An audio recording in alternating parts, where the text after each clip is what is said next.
Well, all right, welcome back to the Power Breakfast Show. Now, 2010, it was dawned as the dawn of a new era when Kenyans promulgated the Constitution, and in the earlier stages, of course, the things that were described as quote-unquote teething problems. 5 years later, questions are being asked about whether where the problem lies. This is because of in the recent days, weeks and months, we have seen a lot of politicians engaging in hate speech. We've seen also mass corruption, problems which the Constitution was supposed to handle. Of course, two commissions were also formed out of that Constitution. That is the Constitution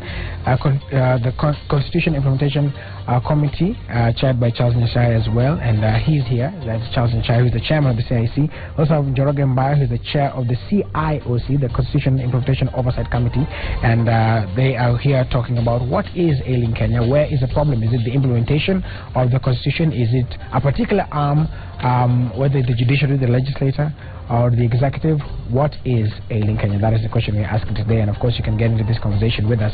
The SMS number is 22422, that is 22422. Send your questions, views, and comments on the same, and on Twitter the hashtag to use is Power Breakfast. We'll take it. Welcome, gentlemen. Mr. Abu has put it clearly here. There is a problem in this country. We thought after 2010 we had sorted our problems, but now it looks like 5 years later we are still in a mess. I don't know. Your term is going to end, Mr. Nyashai. Yes. Next year? No, this year. This year. Are you happy? Seeing what is happening in this country, are you happy? Well, Mutegi, I wouldn't say I'm entirely happy. But I would say that relative to where we were before the promulgation of the 2010 Constitution, when I compare that and where we are today as a nation, then there is no comparison. There's a huge improvement. And I think the challenges that we face would fall into two categories. First of all, there are those challenges which are an unnecessary part of the process of change, the process of transformation.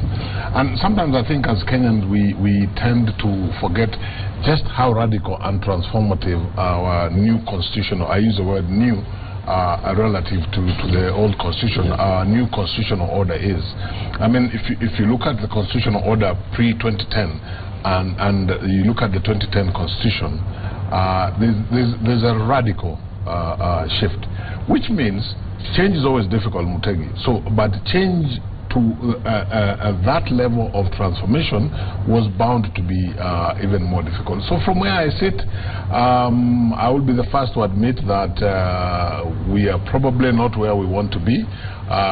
We probably fall short of the ideal, but I would say that we've come a long way, and as a nation we just need to up our game and not give up. Mr. Baya, you are the chairman of the parliamentary committee. Yes. That is supposed to implement the Constitution. Yes. What is your assessment?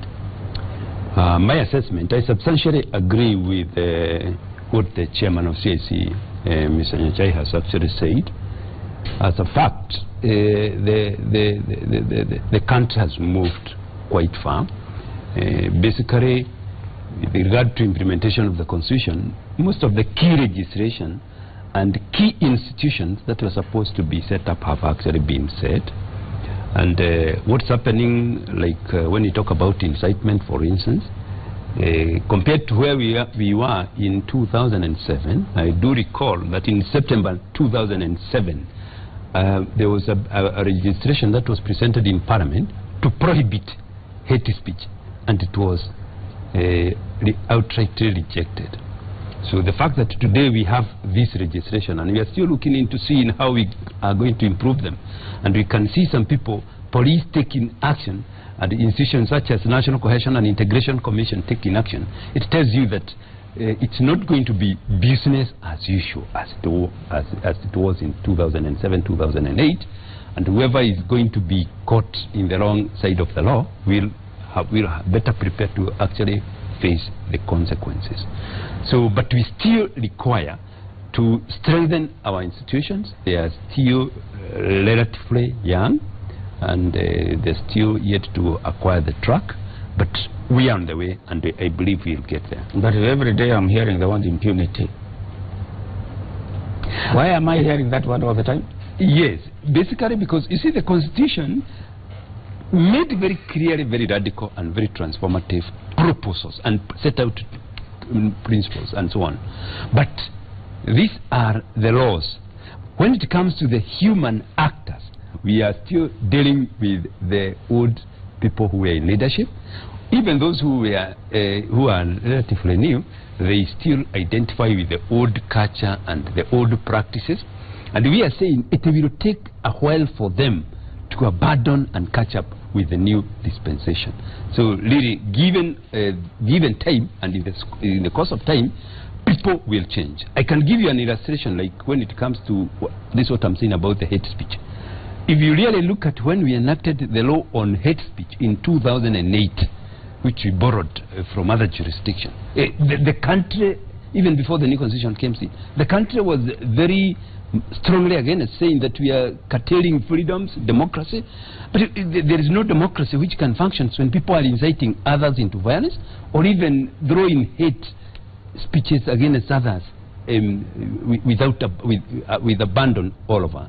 But you can now begin to see that, like the cases now we are seeing, it is as a result of response from Kenyans on social media demanding that action, so and so, the utterances he has made, they amount to hate speech and action should be taken, ultimately causing the police and other law enforcement agents to take action. That's a milestone for me, because Kenyans are now using the law to ensure that the hate speech are actually curbed before they do the kind of damage that happened in 2007, 2008. Mr. Nyachae, what do you think about this hate speech that is becoming rampant? He says the police are acting, the Director of Public Prosecution is acting, yet we have not seen anybody serious there in jail or fined. With this to me is just nothing. You know, Muteki, there are several levels here.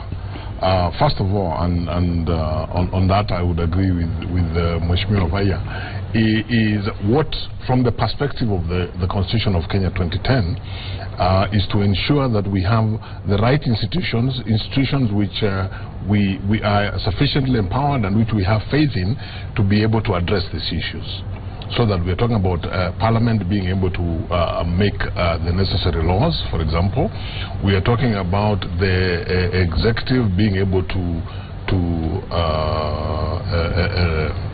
enforce the laws, and we are talking about a judiciary which is sufficiently empowered and which we all have sufficient faith in, that will be able to punish those that require to be punished, or will make the right determination. Now, I would say two things. One, these institutions are largely in place, and unfortunately sometimes the wheels of justice are not as fast as we would like them to be. Also for good cause, because even, I mean, you and I can look at you know, somebody, maybe a politician on TV, and you and I can see, you know, that guy is inciting the public. But, you know, for good reason, there is a process to make the actual determination whether what that person has done and said falls within the legal definition of incitement, and we must allow that. That's one level. But the other level, yeah, which is really about ourselves as a people, because we can blame those leaders and those politicians, but they wouldn't be doing it if they were not being cheered on by us. Yeah? So we've got to ask ourselves questions as a people, and this is where the whole idea, now again going back to the Constitution, this is where the whole idea of constitutionalism comes in. And constitutionalism must be an objective culture, a way in which we accept that this is how we are going, this is how we define ourselves, this is how we are going to do our things, irrespective of, so that if a particular politician stands up in a public place and incites or insults in a manner that is offensive to the law, we as a people should be able to recognize that for what it is, irrespective of our political orientation and irrespective of what we think that. And irrespective of what tribe we belong to. All those, absolutely. So we must ask ourselves questions as Kenyans also, as individual Kenyans. Because believe me, Mutegi, those who incite, particularly the politicians who incite, would not be doing it. And I think the facts bear me out. Every time you have seen a politician inciting people, you have at the same time, and the media shows this, you have at the same time seen that politician being cheered on by Kenyan citizens. So the Kenyan citizens must bear a certain responsibility, and the Kenyan citizens must change their thinking, their culture, because the politicians will respond to that. I mean, Honorable Bai is a politician. He will not do something where but you also give credit to some members of the public, because like Kabogo's case, the utterances were made in Thika. In a meeting that the pressmen were there, none of that was reported, not hate speech. It came from the social media. It is members of the public who raised it, not the media, not the journalists who are there. It is the media, the social media that put it in the Facebook. Then you must and that is the point I'm making. Yes. So much as there will be Kenyans who will be relating when they are incited, there are also Kenyans who will not hesitate to come out and record what has been said and say this is hate speech at demand of the relevant institutions. Do what is your duty. So really, and that tells you that can the country make progress amidst all that impunity, and even the existence of impunity itself spur other law-abiding and constitutional-minded Kenyans to fight on. What do you say about the police spokesman, Mr. Charles Owino, who went to the press yesterday blaming the police? Blaming the judiciary. He says they investigate the cases, they have impeccable evidence, but the judiciary lets them down. I would really say that whether he is right or not, it's neither here nor there. When pressure comes, you can really see institutions trying to pass the buck to another institutions. How many of those cases have they actually, among those that have been highlighted by the public, how many have already been properly investigated and charged before? I think that's the point. Really, with all due respect to my friend Charles Owino, Honorable Baya and myself have been around the corridors of justice for a long time. Most of these sort of cases are actually lost not on the question of the truth of what happened, but we have a legal system where evidence is everything. Now, so if they are not properly investigated and not properly prosecuted, they are bound to fail. So let's not rush to blame the judiciary. Let us look at the issue holistically and see where do we need to improve. Do we need to improve our investigative services, the prosecutorial services? And I agree, the judiciary also has a responsibility. But I think just to turn around and say, oh, we've done our part, the judiciary has failed us, I think is not correct. But the most important thing really to bear in mind is that even at the end of the day, we are not looking to fill our jails with hate speech makers and so on and so forth. If institutions themselves are functioning that are supposed to safeguard the society and the country against hate speech, sometimes we know of cases where police took action, even wrote a statement, some people were charged, and the institution, like the National Cohesion and Integrity Commission, even with the due charges upon getting undertaken from relevant political leaders, that they are not going to repeat those kind of statements. At the end of the day, the society end up being the winner, where the culprit is actually, is it cancelled or forced to an agreement that they are not going to repeat that. So all those methods are relevant and they are useful, and the least we should be doing is to blame institutions. We would really rather be playing our part, and we know in the course of time the country will get there. Let me go to the area of corruption. The other day, the Chief Justice, like everybody else, was acknowledging the fact that there's corruption in the judiciary. In fact, he said that he might think about, starting with himself, have a lifetime audit of the judiciary. When you go to the parliament, you are majority leader, and then Duale is saying, oh, there is a lot of corruption all over. Are we serious about fighting corruption in this country? Well, I would really say that that there is actually perception and the actual reality about corruption. And once again, if you really look at the new constitution, the way it has sought to address the issues of corruption, it's about restoring institutions of governance, ensuring that at the leadership level there is integrity, renewing all institutions that are being mentioned, and helping to develop systems of governance which have checks and balances. And I want really to say that that is also work in progress. But when it comes to corruption, when we progress, no, it's going backwards. I would need, maybe we can possibly see it this way. When you talk about corruption, a lot of Kenyans think that there is more corruption in this Jubilee government than even Moi. By the way, corruption is not. You know, when you say there is corruption in a particular government, I think you miss the point. Yeah. You know, we as a people have for many years grappled with the problem of corruption. Now, this was recognized by the framers of the Constitution, and the framers of the Constitution did a number of things, including the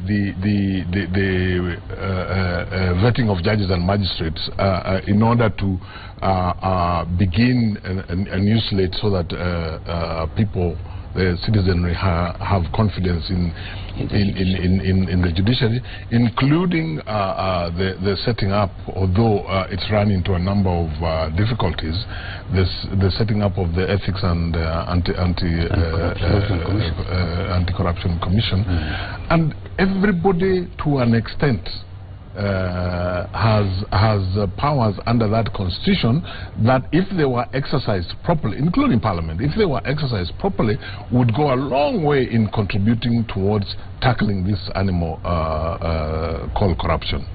And I think that is where our energies should be directed. And what worries me is when we begin to talk about corruption in a manner that suggests that this is peculiar to a particular administration. Yeah, this is a problem we have lived with for a long time. I think every one of us has a responsibility, whether you're in government, whether you're in opposition, particularly as citizens, to do our bit. And what we should be asking ourselves is, are all of us doing our bit? But if for example, and I don't want to,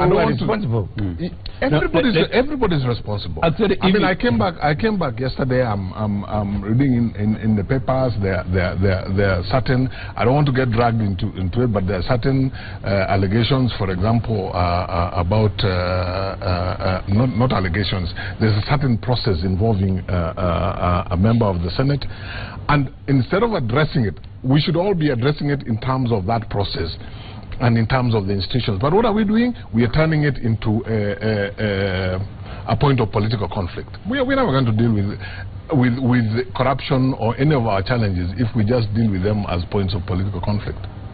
Perhaps maybe what you'd really say is that there is also an attempt to politicize. That's really what I'm saying. The problem of corruption in this country, with a view to depict some certain government agencies as irredeemably corrupt and not doing their roles, and so on and so forth. And that does not help in terms of helping to build institutions. I think what is most important is to actually look at the institutions set up the way they are, the checks and balances that we have put in place, and actually establish where the weaknesses are arising. For instance, if you really look at all government resources today, we have the Office of the Auditor General, And that's a very key institution. Which is being emasculated. They are not getting enough money. Let me tell you. Just this year, I can assure you, if you really look at the funding of the institutions, because we have insisted at the constitutional implementation point of view that we need to strengthen oversight institutions of oversight within the government, one of which is the Auditor General's office.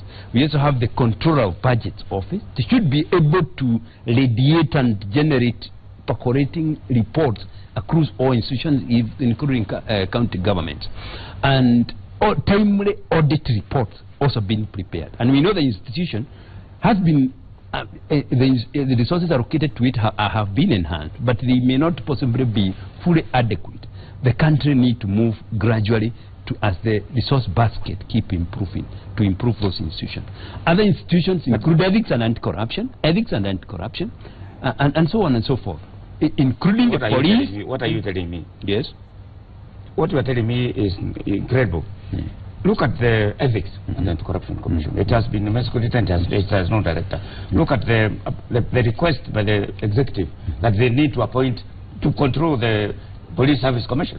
They want to appoint the deputy inspector general police.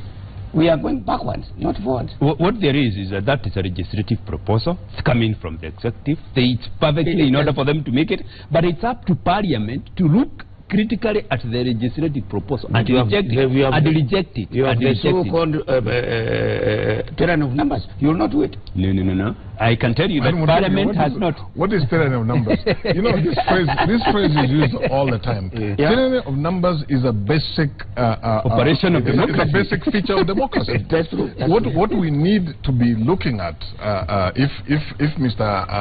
Honorable Baya's side of the National Assembly is where the numbers are, we should be looking to them to do the right thing with their numbers. But they're not. We cannot. No, I mean, you see, there may be areas where we may have issues with them, but we cannot blanket say that they're not. I mean, in my job, I have been working with Parliament for the last 5 years. We've had some rough times, but overall, I mean, I would say that overall, Parliament has been doing its job, not perfectly, but no institution has done its job perfectly. But it's not about the tyranny of numbers. It's about Parliament as an institution. And also about corruption in Parliament itself. Well, I hear so. Actually, and I can tell you that the latest we have is that some people have actually been arrested. It's work under investigations for having people stole from. Yes. Yes. Actually, it's not even corruption. They're stealing. They stole from the Parliamentary Service Commission. It's not corruption. Corruption when deals are made. That's just stealing. Well, when you want a hero, I think it's a subset. The investigations have even not really told us how that really happened. But what I would really tell you, that the fact that some people have also been arrested, it tells you that the system of the law is actually functional.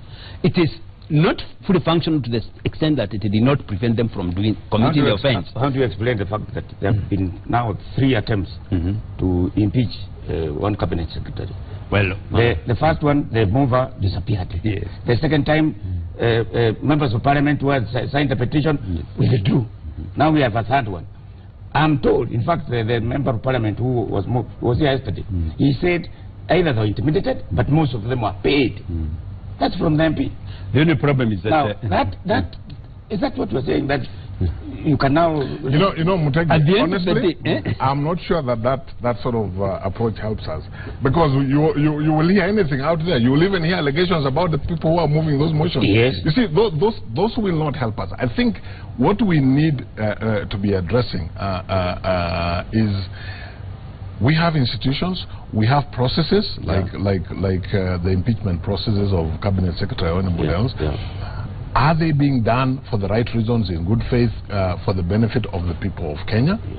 And are the institutions carrying out, the institutions such as Parliament, are they carrying out the constitutional responsibility that they have? Reasonably and for the benefit of the people, or the benefit. What is the answer to your question? You see, I cannot have an answer to the question, Mutegi, because you are here. We live here. No, you see, I don't want to be rumor mongering or gossiping on national television. You are whoever said MPs were paid, and I'm not saying they were not paid, but whoever made the allegation, yeah, for us to take it seriously, should be able to demonstrate that that is what happened. Actually, the truth of the matter is, yeah, this is one country where you find people engaging in a lot of reckless talk, making all manner of allegations that are unfounded. And for the first time, we have actually even beginning to see doing a lot of damage to institution in terms of the image of institution. If somebody alleges that members of parliament were bribed to withdraw, he has even the number that we are bribed. That's not the only case. No, what I'm saying, you should actually challenge him what evidence he has, because he's actually alleging a criminal offense having been committed, and it could be investigated. But if you don't have the evidence, for heaven's sake, you're not helping this country advance further by merely excusing why you didn't have the number, by blaming, imputing criminal behavior on the side of the people who you don't agree with. Without offering evidence. Without offering evidence. I mean, that is actually politicking at the expense of institutions. I don't think it is politicking. I think it's the real things that happen in Parliament. We have seen committees that struggle. The various different committees struggling to do investigations of a certain case when even they have no mandate, but because they want to rent sick. The standard gauge radio was one example. The issue of Westgate was another one, where the committee went and wrote a report which was dismissed by Parliament, and we know very well they were taken to places. We don't need. What I would really say, I'm not here to defend. I'm not here to defend every committee of Parliament. I'm not really out to do so. Perhaps some of members of some of our colleagues in Parliament may have attempted to do that. But what I would really say is that that is the wrong thing to happen. And if we are going to take this system forward, where it happens, we should track it down and if possible expose it. Those are criminal offenses. You know, Mutegi, if we are talking about corruption, and if you were to ask me instinctively, I would probably say I'm sure there's some level of corruption in Parliament, as there is in the judiciary, as there is in the executive, as there is in the media. Exactly. I agree with it's you. everywhere. So let us tackle that as a problem for all of us. Using our institutions, but most important of all, we have to change our national psyche, our culture, because if we just focus on the members of Parliament, especially when we do not have it's not only members of Parliament. The other day the President, he said we need to also do a lifestyle audit of people in the Kenya Revenue Authority. People are not paying tax, and like when Kibaki was president, people are very willing to pay tax. But today people say, why they are doing what is called tax avoidance. Tax avoidance, they don't want to pay tax. Because why is my tax meant to? But if there's a need to do that, let it be done. I mean, you see, I'm not saying it shouldn't be done. Yeah. I'm saying if there is a need to do that, and of course, by the time the president says it, I want to assume that he has received the information and intelligence, and by all means let it be done. I mean, whether it is a Kenya Revenue Authority, whether it is members of Parliament, the judiciary. Let's do it, but let's not look for scapegoats. Let us not address our issues using gossip and rumor mongers, and worst of all, let us not address these issues in a politically partisan manner, because we will not get anywhere.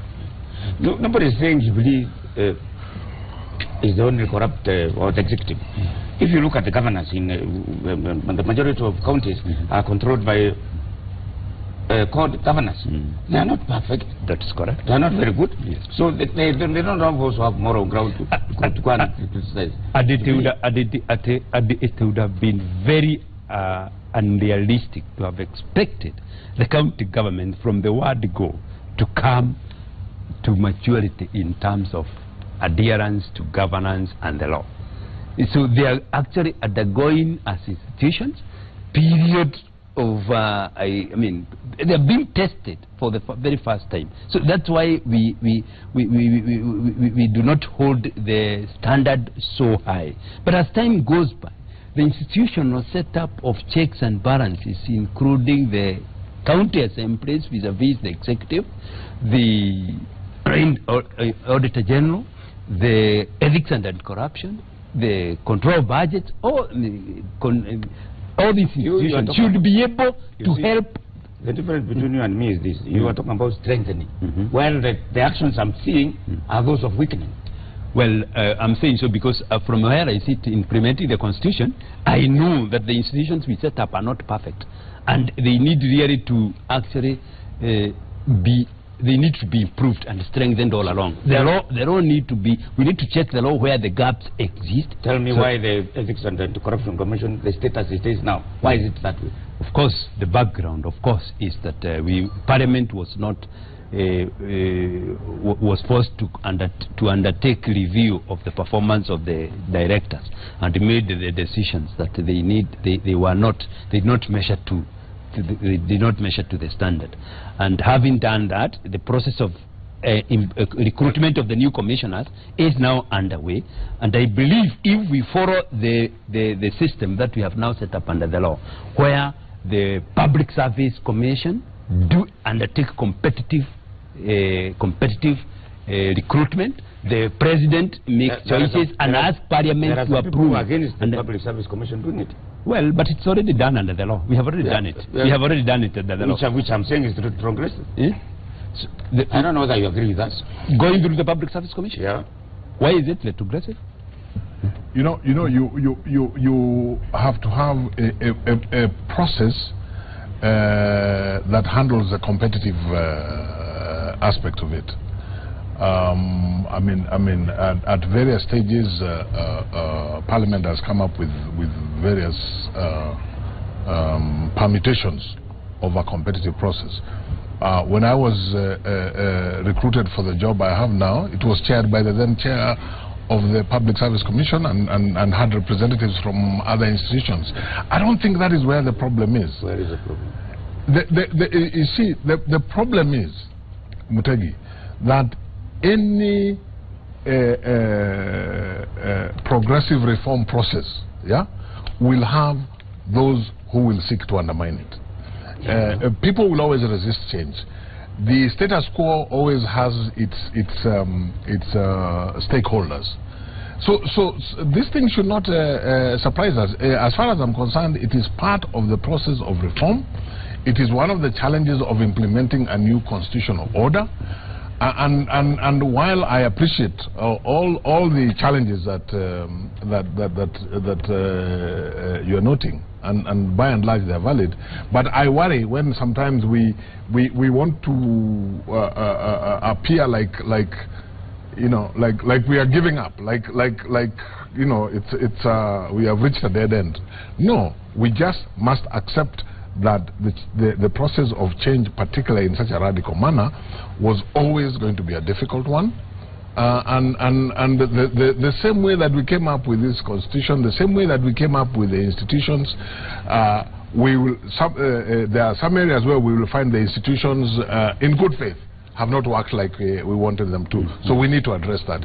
Then we will also, and I agree with you, Mutegi, there are those who will want to weaken these institutions because they are stakeholders of the status quo and the former order.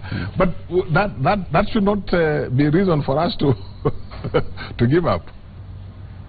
What do you say of the fact that I was here with one lawyer who said that despite the fact that there was the vetting of judges and magistrates, and still going on, there is a lot of corruption in Parliament, particularly those judges that were appointed after. In Parliament or in the Parliament of the judiciary?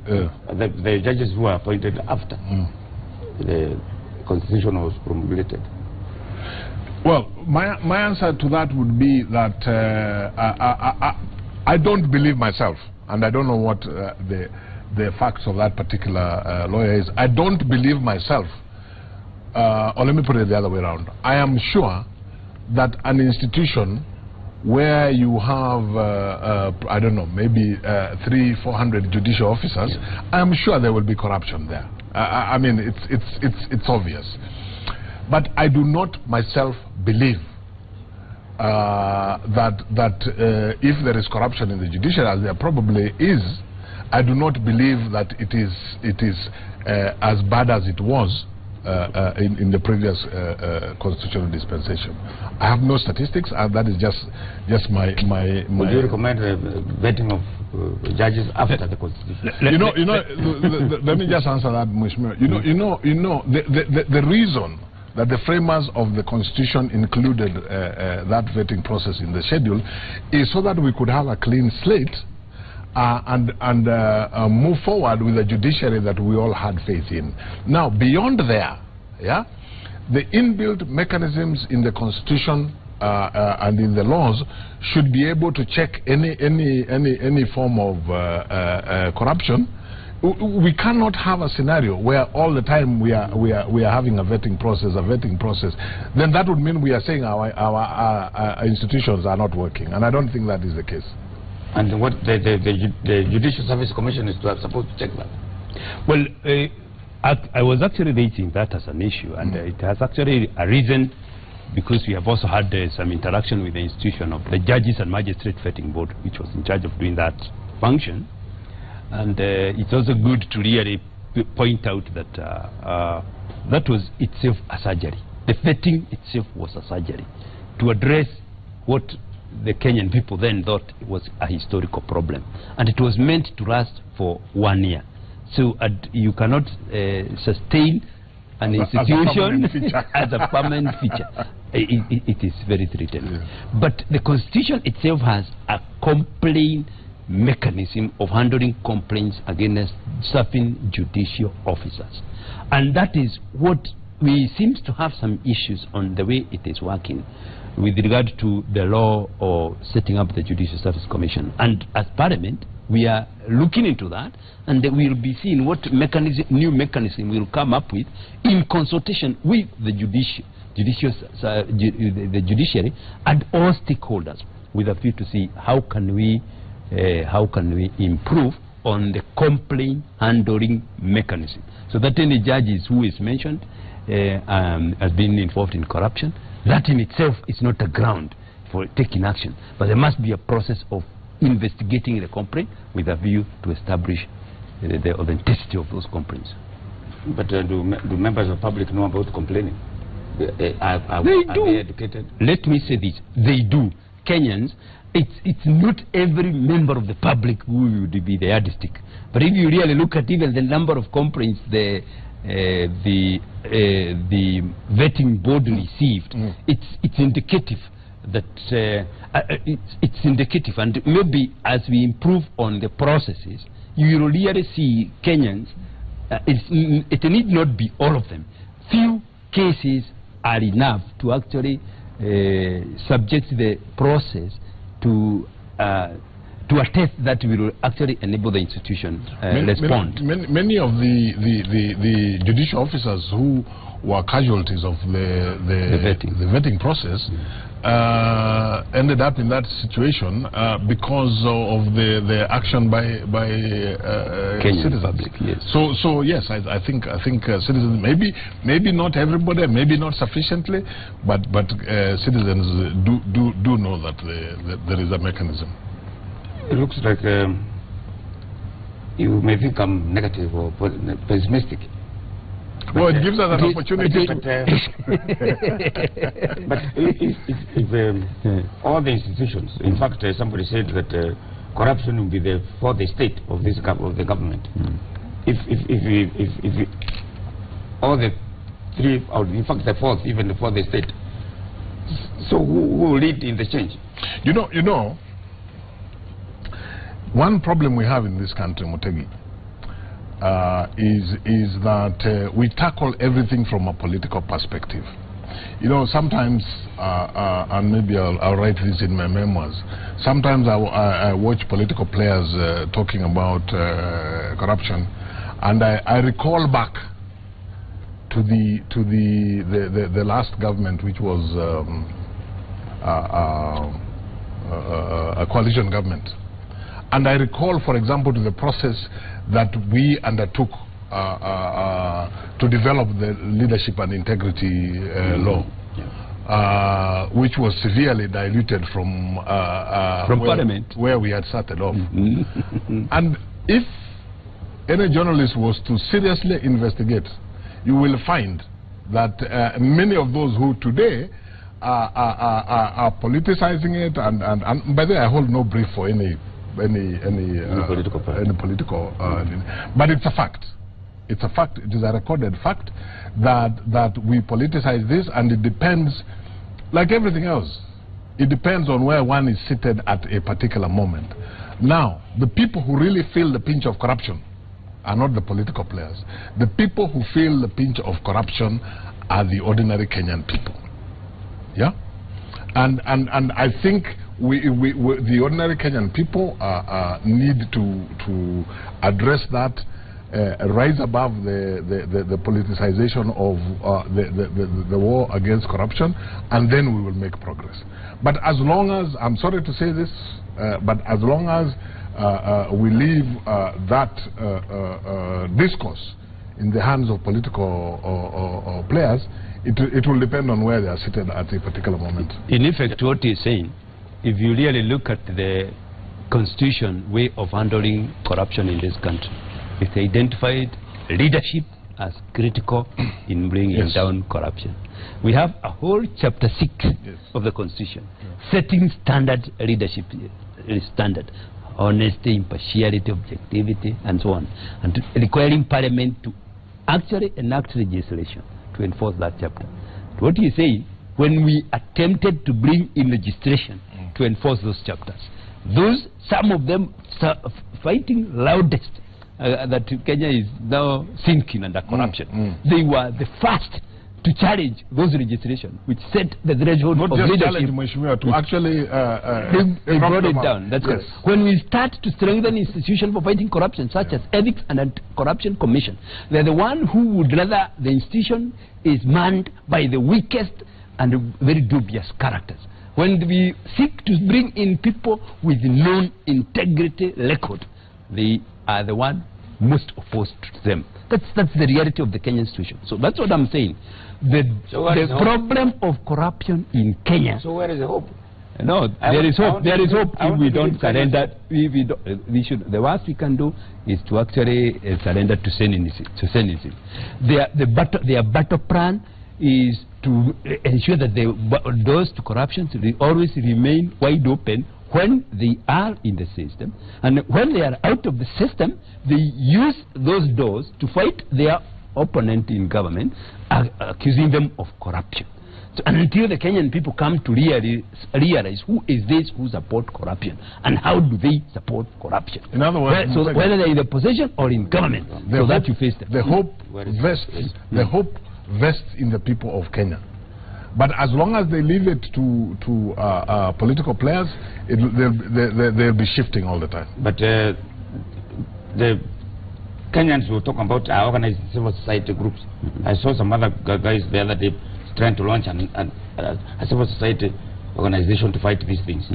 But the government itself, the way I'm seeing, there is a move to emasculate civil society organizations, which leads that way. Kenyans must be organized through some way, like we used to do Law Society of Kenya, the churches, the 4Cs, the 4Es, whatever.